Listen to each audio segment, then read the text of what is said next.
What's up, everybody? Andrew from Fantasy 8 here to give you my third baseman rankings for the 2017 baseball season. Getting down there in rankings, we only got outfield, starting pitcher, and closers left, so pretty excited about that. And I'm definitely going to go a little bit more in depth into round projections and obviously an updated sleepers list as mocks are out now, so we're really starting to see where people feel on players. So number one, of course, is the Cubs' Kris Bryant. It's just scary to think that Bryant was only 24 years old last year. He had 39 home runs, 102 RBIs, 120 runs scored, and he also cut way down on his strikeouts. He simply does everything for your team, but steal a lot. And he was only age 24 last season. It's scary. He can improve on these numbers as he's only going to be 25 in 2017. It's just a scary thought to think about. And then, of course, at number two, it's Nolan Arenado, who had 40 home runs, 130 RBIs for the second year in a row. He was able to get above those marks for the second year in a row. He and Bryant arguably make up the best top two of any position in baseball. Obviously, David Dahl's going to have a full year, assuming Tom Murphy's going to have a full year. And that just adds to obviously absolutely monstrous lineup they have out in Denver.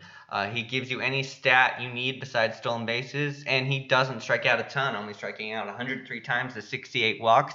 You always like seeing that. And, he's only 1 year older than Bryant, so they are going to man the top two spots for a long time. Number three, we've got Manny Machado, who was number one on my shortstop rankings, but he's number three on third base. As I said in the shortstop video, his 2015 stolen base was a fluke. You cannot count him on that, but he still provides solid power at one of the most top-heavy positions in baseball, which makes him worthy of the number three spot. Then number four, we got Josh Donaldson, and people seem to be panicking a little bit on him, but the Blue Jays offense only downgraded a little bit. Yeah, Kendry Morales is not in Wendy Encarnacion, but they did get Jose Bautista back, and Donaldson still should have a great year. He had an absolutely incredible first half where he batted .304 with 20 homers and 80 runs in 89 games. He had a pretty so-so second half, 257, 14 home runs, 42 runs scored, but he did improve his OPS for the third straight year, and that can really be accredited to the increase in walks he had in 2016. He's still a top-round talent. He's still going to be good. He might be bumped down to number three in the order without Edwin, but he's going to be an elite again this year. At number five, we got Kyle Seager, and it said the only thing you can count on are taxes, death, and Kyle Seager hitting 20-something home runs with 80-something RBIs every year, and he exceeded those expectations last year, where he had 30 homers and had a career high in hits, runs, RBIs, walks, average, on-base percentage, slugging, and OPS. So in short, he had the best season of his career. Obviously, Gene Segura is going to be hitting in front of him now, which only adds to his value. He should be able to put up another consistently good season in 2017. And people always make fun of you for picking Seager. Oh, you picking Seager there. But, there's something to be said for those safe picks. Then at number six, we got Anthony Rendon, who was featured in my top 10 breakouts list. After an injury-plagued 2015, he came back and turned in an Anthony Rendon 2016 season. He had 38 doubles, 20 homers, and he stole 12 bases with a decent average. And obviously, Eaton's been added to the lineup. Trey Turner's going to have a full year. And that's just going to bump up Rendon's value. And I think the stolen bases should go up too. So, if you're going to stack offenses, you want to stack the Red Sox, the Rockies, and the Nationals, and of course the Cubs, as they all just have ridiculous lineups. Number seven, we got the ageless wonder and Adrian Beltre, who had a resurgent season where he hit 30 home runs for the first time since 2013 and got over 100 RBIs for the first time since 2012. And the last time he batted under 287 was with Seattle in 2009. So the age hasn't slowed him down. I don't expect a dramatic drop for him in 2017. And he had a great second half, hitting 20 homers with a .323 average. In short, Beltre might regress a little bit on these stats, but he's going to give you a great average with power, and I don't see that going away in 2017. Of course, at number 8, we have Matt Carpenter. Injuries did affect him in 2016, but he managed to show that his 28-homer season in 2015 was not a fluke. He had a really great first half, batting .298 with 14 homers in 78 games. Had a pretty icky second half where he only hit .229 with 7 homers in 51 games. But Dexter Fowler is going to be leading off, obviously, which slots Carpenter probably in the third spot, which should definitely help with his RBI total, and also a full healthy season will obviously help his stats. At number 9, we got the rookie Alex Bregman. He had a really rough start in the first part of his 49 games with the Astros, but definitely managed to ramp it up and save it at the end. He had a .274 average in August with 5 home runs, and then hit .323 in 15 games with 3 home runs. Obviously, Bregman has an issue with strikeouts. He struck out 25.8% of the time of his at-bats, but that's not unheard of when you just come up. Obviously, the upside's there. Really interested to see what Bregman can do in 2017. Number 10, we got Jonathan Villar. As stated in the shortstop video, he was able to make the most of his first full season in the majors, swiping 62 bats while showing really surprising power.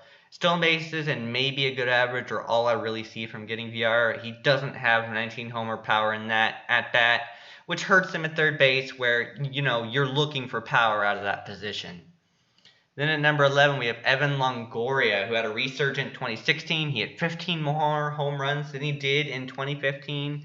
And if you look at the underlying stats, you can see why. He had an 0.82 ground ball to fly ball ratio in the first half of 2015, a 1.12 ground ball to fly ball rate in the second half, and he managed to really reduce those with only a .63 in the first half and a .74 in the second half of 2016. So those and that with the hard rate contact really explained his home run power.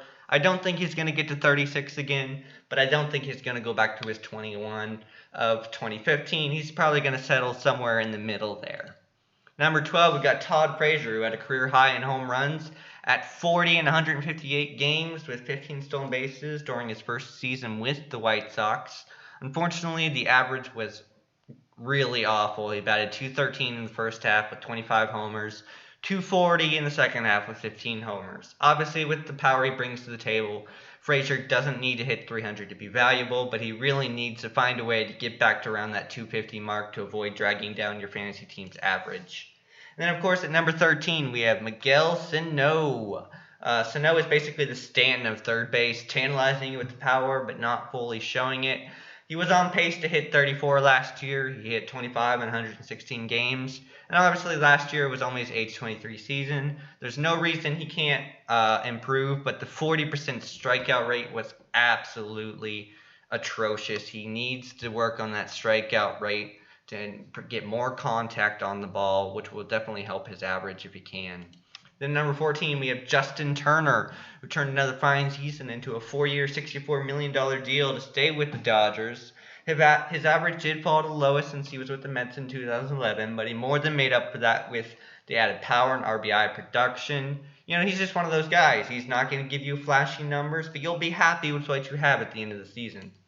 And then, of course, at number 15, the talk of last year, Maikel Franco, the talk of last year's spring training specifically. There was so much hype on him in fantasy leagues going into the 2016 season, and he simply just couldn't live up to them. And it's not that he didn't have a good season. He had 25 homers, .255 average, 88 RBIs, which are pretty good, especially for the lineup he was in. It remains to be seen if he'll take that next step forward, but he definitely has the prospect pedigree to do so. It's unfortunately, the lineup's not any better this year.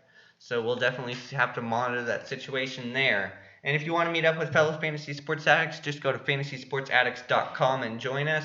Tom and Ryan over at FSAA run a great website. We've already been mocking a ton ever since mocks came out. It's a ton of fun. If you want to follow them, their Twitter is at the word F, the word S, the letter F, the letter S, the word double, and the letter A, FSAA, and they also have their own YouTube channel, Fantasy Sports Addicts Anonymous.